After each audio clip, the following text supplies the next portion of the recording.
Hello दोस्तों, कैसे हो आप। चाणक्य नीति यूट्यूब चैनल पर आप सभी का एक बार फिर से स्वागत है। तो दोस्तों, आप सभी के सहयोग और प्यार से चाणक्य नीति परिवार 2000 प्लस का हो गया।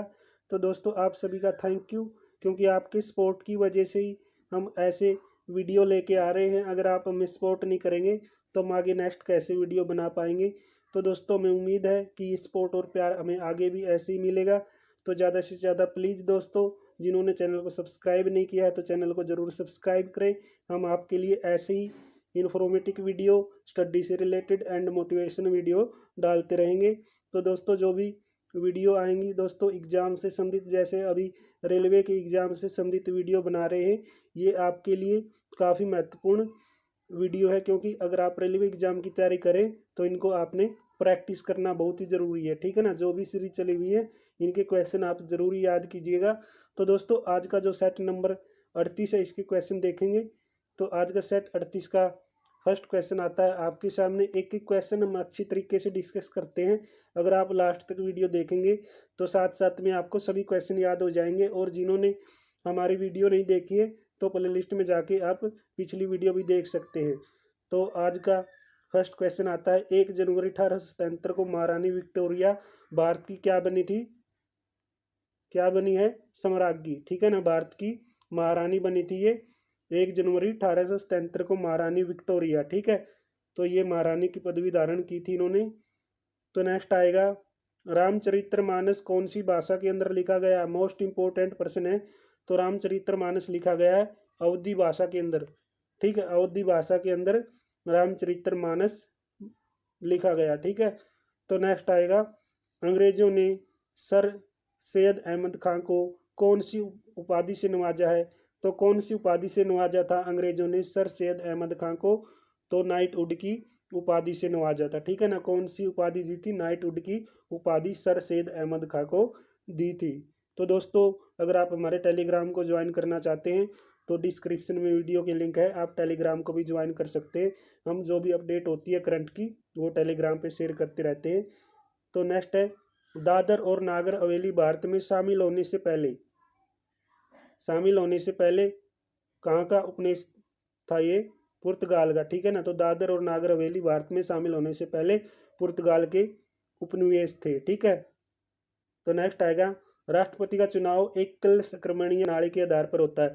आपसे पूछा जाए राष्ट्रपति का चुनाव कैसे होता है तो आपने बताना है एकल संक्रमणीय प्रणाली से, ठीक है।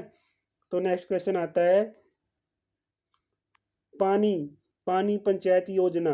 तो पानी पंचायत योजना कौन से राज्य से संबंधित है? कौन से राज्य से रिलेटेड है पानी पंचायत योजना? उड़ीसा से, ठीक है ना। उड़ीसा से पानी पंचायत योजना। तो नेक्स्ट आएगा, प्लानिंग एंड दी पुअर। तो प्लानिंग एंड दी पुअर पुस्तक के लेखक बताओ कौन है? B.S. मिनास। तो B.S. मिनास, ठीक है। तो नेक्स्ट प्रश्न आएगा, परमाणु में प्रोटॉन नाभिक के भीतर स्थित होता है। आपसे पूछेंगे परमाणु में जो प्रोटॉन है किसके बीच या किसके भीतर स्थित रहेगा? ये प्रोटॉन के बीच, ठीक है। प्रोटॉन के भीतर, ठीक है। नाभिक के भीतर स्थित रहता है या प्रोटॉन नाभिक के भीतर। तो नेक्स्ट आएगा, प्रोटीन का पाचन। तो प्रोटीन का पाचन कौन से एंजाइम में होता है? Trypsin enzyme. ट्रिप्सिन एंजाइम के अंदर प्रोटीन का पाचन होता है, ठीक है। तो नेक्स्ट क्वेश्चन है, तो जादू टोना से संबंधित वेद बताओ। जादू टोना से संबंधित कौन से वेद में जानकारी मिलेगी? अर्थवेद में, ठीक है। अर्थवेद में जादू टोना से संबंधित जानकारी आपको मिलेगी, ठीक है।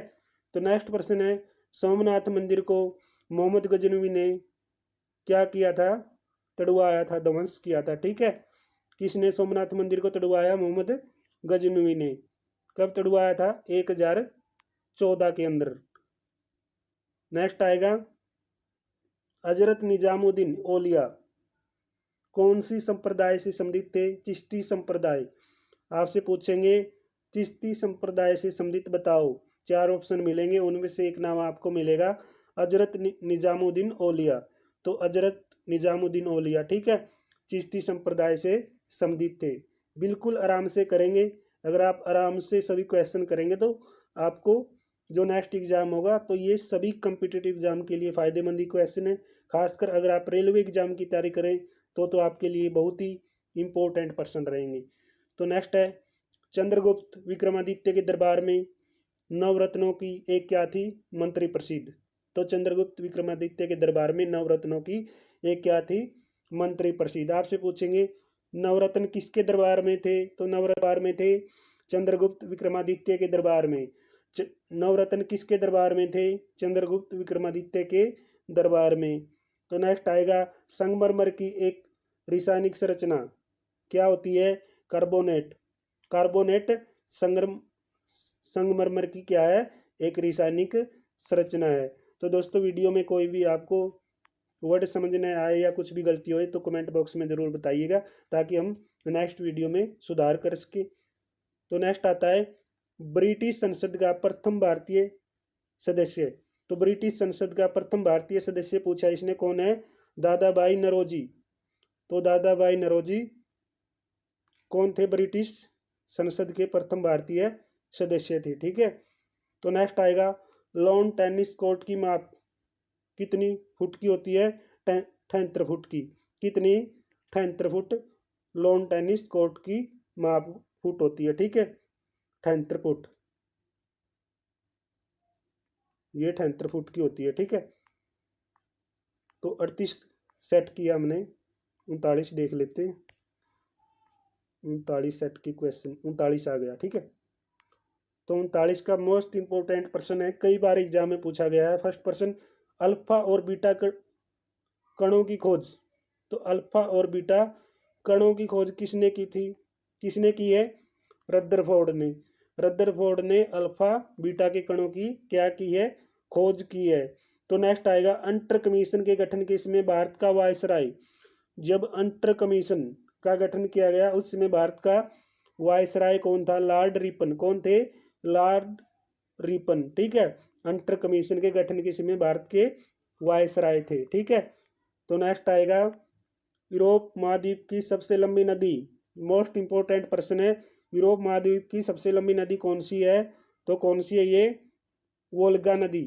तो वोल्गा नदी यूरोप महाद्वीप की सबसे लंबी नदी है। तो नेक्स्ट प्रश्न है, दूध के खराब होने के कारण कौन सा, दूध में जब खराब हो जाएगा दूध तो कौन सा जीवाणु पाया जाता है, लैक्टोबैसिलिस। तो लैक्टोबैसिलिस जीवाणु होता है दूध के खराब होने के कारण। ठीक है। जब दूध खराब हो जाता है यानी दूध फट जाता है तो कौन सा जीवाणु दूध के अंदर होता है, लैक्टोबैसिलिस। ठीक है। तो नेक्स्ट आएगा, जलियांवाला बाग हत्याकांड। तो जलियांवाला बाग हत्याकांड आप सभी ने सुना हुआ है, क्वेश्चन भी आप सभी को याद होंगे। तो इसे संबंधित क्वेश्चन दिया है, जलियांवाला बाग हत्याकांड के विरोध में रविंद्रनाथ टैगोर ने कौन सी उपाधि लौटाई थी, नाइटहुड की। ठीक है, कौन सी उपाधि लौटाई, नाइटहुड की। और हमने पिछले सेट के अंदर भी ये प्रश्न किया था। ठीक है ना, जलियांवाला बाग हत्याकांड के विरोध में रविंद्रनाथ टैगोर ने नाइटहुड की उपाधि लौटाई है। और गांधी जी ने कौन सी उपाधि लौटाई, तो गांधी जी ने केसरे हिंद की उपाधि लौटाई थी। कौन सी उपाधि, केसरे हिंद की।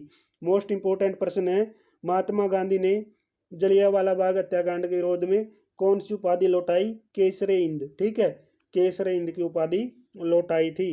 तो बंगाल का विभाजन लॉर्ड कर्जन के समय में हुआ है। आपसे पूछेंगे बंगाल का विभाजन यानी बंगाल कब अलग हुआ, तो लॉर्ड कर्जन के समय। ठीक है। तो नेक्स्ट आएगा, लॉर्ड हार्डिंग द्वितीय के काल में रद्द किया गया था। और ये जो विभाजन था ये कब रद्द किया गया था, लॉर्ड हार्डिंग द्वितीय के काल में। लॉर्ड हार्डिंग द्वितीय के समय में ये रद्द किया गया था ये विभाजन। ठीक है ना। और किसके समय में हुआ था, लॉर्ड कर्जन के समय में। तो नेक्स्ट है, काकोरी क्रांति षड्यंत्र। तो काकोरी क्रांति षड्यंत्र आप सभी को पता है, तो 1925 में हुआ ये। ठीक है ना, 1925 में काकोरी क्रांति षड्यंत्र हुआ है। तो नेक्स्ट है, 1856 में विधवा पुनर्विवाह कानून। मोस्ट इंपोर्टेंट प्रश्न है, 1856 में विधवा पुनर्विवाह कानून ईश्वर चंद्र विद्यासागर के प्रयास से बनाया गया। आपसे पूछे विधवा पुनर्विवाह कानून किसके प्रयास से अमल में लाया गया, तो किसके प्रयास से अमल में लाया गया, ईश्वर चंद्र विद्यासागर के प्रयास से 1856 में। 1856 के अंदर ये कानून बनाया गया था।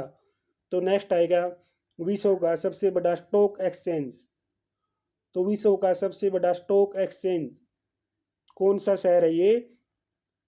टोक्यो। टोक्यो किसकी राजधानी है? जापान देश की। मोस्ट इंपोर्टेंट प्रश्न है, विश्व का सबसे बड़ा स्टॉक एक्सचेंज कौन सा शहर? टोक्यो। टोक्यो कौन से देश का शहर है? जापान देश का। और जापान की राजधानी भी टोक्यो है। तो नेक्स्ट आएगा विक्टोरिया। तो विक्टोरिया जलप्रपात चैम्बेजी, क्या ये? चैम्बेजी, चैम्बेजी नदी पर है। कौन सी नदी पर है ये? चैम्बेजी नदी पर, ठीक है। तो नेक्स्ट आएगा भारत का मसाला उद्यान। तो भारत का मसाला उद्यान किसको कहा जाता है? मोस्ट इंपोर्टेंट, मसाला उद्यान किसको कहा जाएगा? तो किसको कहा जाएगा? केरल को भारत का क्या बोलते हैं? मसाला उद्यान। तो नेक्स्ट प्रश्न है कुटीर ज्योति। कुटीर ज्योति कार्यक्रम का संबंध। तो कुटीर ज्योति कार्यक्रम का संबंध किससे है? किससे है भाई? ग्रामीण विद्युतीकरण से। तो ग्रामीण विद्युतीकरण से, ठीक है ना। तो ये संबंध रहेगा ग्रामीण विद्युतीकरण से रहेगा कुटीर ज्योति कार्यक्रम, ठीक है ना। ज्योति आ गया शब्द तो आप समझिएगा विद्युत, ठीक है ना, बिजली। तो ग्रामीण के अंदर जो भी बिजली आएगी गांव के अंदर, कुटीर ज्योति कार्यक्रम से इसका संबंध रहेगा, ठीक है। तो नेक्स्ट आएगा पागल कुत्ते के काटने से कौन सा रोग होता है? पूछा जाता है पागल कुत्ते के काटने से कौन सा रोग होता है? तो कौन सा होता है?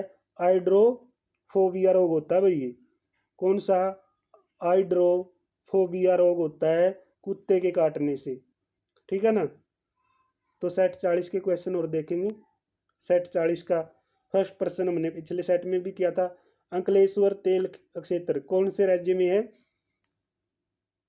जो रेगुलर वीडियो देख रहे हैं उनको तो पता होगा, पिछले सेटों में भी कई क्वेश्चन रिपीट हो चुके हैं, जैसे मैंने भी बताया है, ये पिछले सेट में क्वेश्चन रिपीट हुआ है। तो अंकलेश्वर तेल क्षेत्र कौन से राज्य के अंदर है? गुजरात राज्य के अंदर। कौन से राज्य में है? गुजरात राज्य में।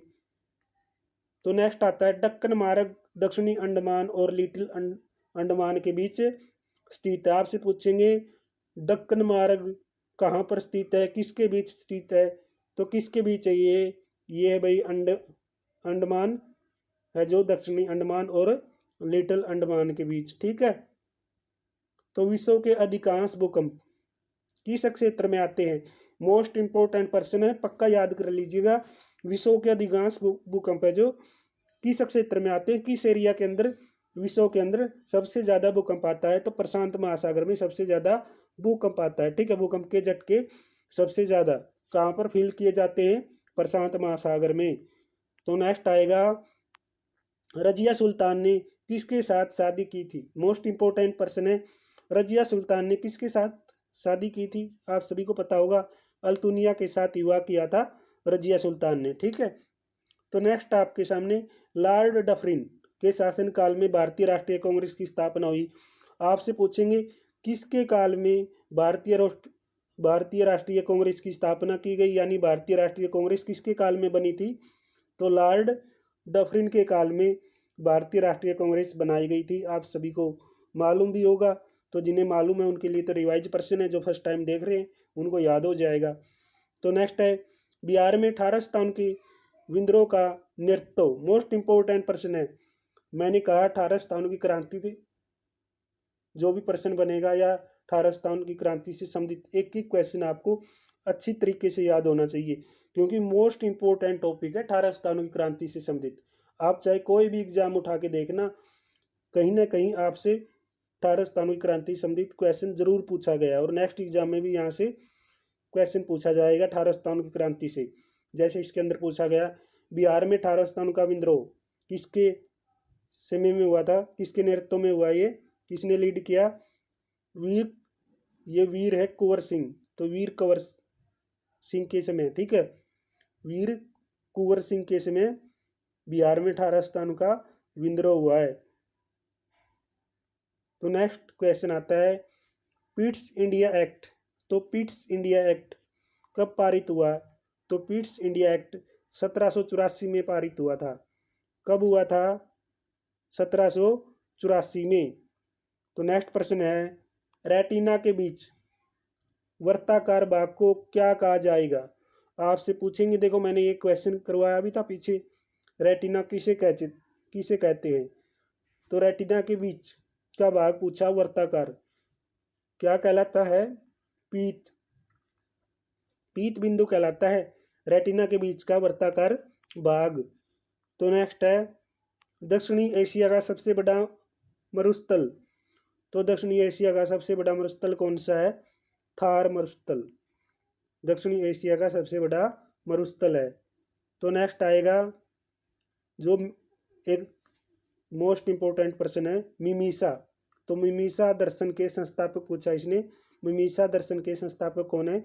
जैमिनी। तो जैमिनी मिमीसा दर्शन के संस्थापक हैं। तो नेक्स्ट क्वेश्चन है, हिंडन वर्ग रेखा कौन से दो देशों को विभाजित करेगी? जर्मनी और पोलैंड को विभाजित करेगी हिंडन वर्ग रेखा। ठीक है, हिंडन वर्ग रेखा कौन से दो देशों को विभाजित करती है? जर्मनी और पोलैंड को। ठीक है, तो नेक्स्ट आएगा, संतुलित कीमत का अर्थ होता है। क्या अर्थ होता है संतुलित? आपने साइंस में पढ़ा है, संतुलित आहार किसे कहते हैं? ठीक है ना। पौष्टिक भोजन किसे कहते हैं? पढ़ा है ना। संतुलित आहार किसे कहते हैं? तो इसने पूछा है संतुलित कीमत का अर्थ क्या होता है?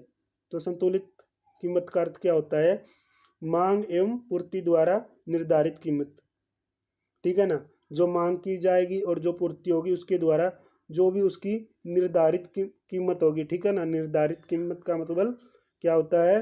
जो उस पर उसकी कीमत बताई जाएगी। ठीक है ना, इसकी इतनी कीमत है, ठीक है ना, उतनी उसकी पूर्ति की जाएगी। ठीक है ना, संतुलित कीमत का अर्थ होता है मांग एवं पूर्ति द्वारा निर्धारित कीमत। तो नेक्स्ट है, नोबेल पुरस्कार की प्रथम मुसलमान महिला विजेता। तो उस महिला का नाम पूछा है जिन्होंने पहले क्या मिला था? प्रथम मुसलमान महिला ये जिन्हें क्या मिला है? नोबेल पुरस्कार। ठीक है, शिरीन इबादी। तो शिरीन इबादी थी ये नोबेल पुरस्कार पाने वाली पहली मुसलमान महिला। ठीक है ना, मुस्लिम महिला लिखना था, यहाँ पर मुसलमान महिला लिखा गया। तो दोस्तों हो जाता है टाइपिंग मिस्टेक। तो 40 तक कर लिया, 41 सेट और देख लेते हैं। 41 सेट आ गया। ठीक है, तो 41 सेट का मोस्ट इंपोर्टेंट प्रश्न है, भारत का सबसे पुराना फुटबॉल क्लब। तो भारत का सबसे पुराना फुटबॉल क्लब कौन सा है? मोहन बगान 1889 में बना है। ठीक है, तो नेक्स्ट आएगा मैंडरीन रेखा।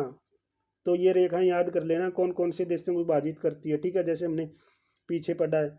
तो मैंडरीन रेखा कौन से दो देशों के बीच विभाजन का काम करेगी? रूस और फिनलैंड के बीच। ठीक है, तो नेक्स्ट आएगा, प्रीपेड कार्ड जारी करने वाला पहला वाणिज्यिक बैंक कौन सा है? ये ओबीसी बैंक है, ओरिएंटल बैंक ऑफ कॉमर्स। कौन सा बैंक है ये? Oriental bank of commerce, OBC bank है, प्रीपेड कार्ड जारी करता है जो। ठीक है ना, पहला बैंक है ये। तो नेक्स्ट है, चंद्रवरदाई ने कौन सी पुस्तक लिखी? पृथ्वीराज रासो। ये हरियाणा के कम्पिटिटिव एग्जाम में पूछा गया क्वेश्चन है, काफ़ी बार एग्जाम में रिपीट होता है और आप सभी को याद भी होगा। चंद्रवरदाई ने पृथ्वीराज रासो को कौन सी भाषा में लिखा है? तो भाषा याद कर लेना। ठीक है, कई बच्चों को भाषा याद नहीं मिलेगी। कौन सी भाषा की ये पृथ्वीराज रासो? तो ब्रज भाषा की। ठीक है ना, चंद्रवरदाई ने पृथ्वीराज रासो को ब्रज भाषा में लिखा है। तो नेक्स्ट आएगा, अजंता के चित्र टेम्परा स्टाइल में बनाई जाती है। अजंता के चित्र जो भी तैयार किए जाएंगे वो कौन से स्टाइल में? टेम्परा स्टाइल में। ठीक है, तो नेक्स्ट आएगा, कर्क रेखा और मकर रेखा के मध्य अक्षांश का अंतर बताओ। मोस्ट इंपोर्टेंट प्रश्न है, कर्क रेखा और मकर रेखा के बीच मध्य अक्षांश का अंतर है 47 अंश। कितना अंश? 47 अंश। टमाटर का रंग का लाल होने का कारण क्या है? लाइकोपिन। क्या है? लाइकोपिन है भाई। क्या कारण है? लाइकोपिन, टमाटर का रंग का जो लाल है रंग, उसका क्या कारण रहेगा? लाइकोपिन। ठीक है। तो नेक्स्ट है क्रिकेट से संबंधित क्वेश्चन ये, क्रिकेटर मैचों का भारत में टीवी पर सीधा प्रसारण दिल्ली में कब शुरू हुआ था? ये दिल्ली में कब प्रारंभ हुआ था? 1966 में। 1966 में। ठीक है। एक केबी में कितनी बाइट्स होती है? तो 1024 बाइट्स। ठीक है। तो नेक्स्ट आएगा मधुबनी कला का संबंध बिहार से है। तो मधुबनी कला का संबंध किससे है? बिहार से। इससे नेक्स्ट प्रश्न है, बनारस हिंदू विश्वविद्यालय की स्थापना किसने की है? 1916 में की थी ये बनारस हिंदू विश्वविद्यालय की स्थापना पंडित मदन मोहन मालवीय ने। ठीक है। 1916 के अंदर बनारस हिंदू विश्वविद्यालय बनाया था। कला की गंधार शैली को, एक कला की गंधार शैली है, उसको क्रिक बौद्ध शैली की क्या दी जाएगी? संज्ञा। क्या दी जाती है? संज्ञा दी जाती है क्रिक बौद्ध शैली की। मोस्ट इंपोर्टेंट प्रश्न है, कला की गंधार शैली को क्रिक बौद्ध की शैली की संज्ञा दी जाती है। ठीक है। तो अकबर का राज्याभिषेक कितनी आयु में हुआ था? मोस्ट इंपोर्टेंट प्रश्न है। पिछले सेट में हमने अकबर का जन्म याद किया था। ठीक है। तो इसमें पूछा अकबर का राज्याभिषेक कितनी आयु में हुआ है? तो 13 वर्ष 4 महीने की आयु में कालानौर में अकबर का क्या किया गया था? राज्याभिषेक। ठीक है। राजा बना था अकबर, 13 साल का तो राजा बन गया था, 13 साल 4 महीने का। प्रथम विश्व युद्ध के, सॉरी दोस्तों, प्रथम विश्व के देश के तो प्रथम विश्व के देश क्या है? जो पहले विश्व के देश है वो क्या है? विकसित देश है। ठीक है ना। टॉप देश हैं जो विश्व के, वो क्या है? विकसित देश। समझ रहे हो मेरी बात को? प्रथम विश्व के देश क्या है? विकसित देश। ठीक है। तो 41 के कर लिए, 42 के और कर लेते हैं। 42 सेट का फर्स्ट पर्सन, ये भी पिछले सेट में किया है। राष्ट्रीय ध्वज की डिजाइन किसने बनाई थी?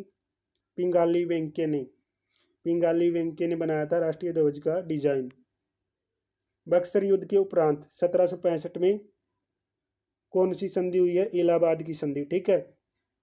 तो बक्सर का युद्ध कब हुआ? 1764 में। ठीक है। बक्सर के युद्ध के उपरांत 1765 में इलाहाबाद की संधि हुई थी।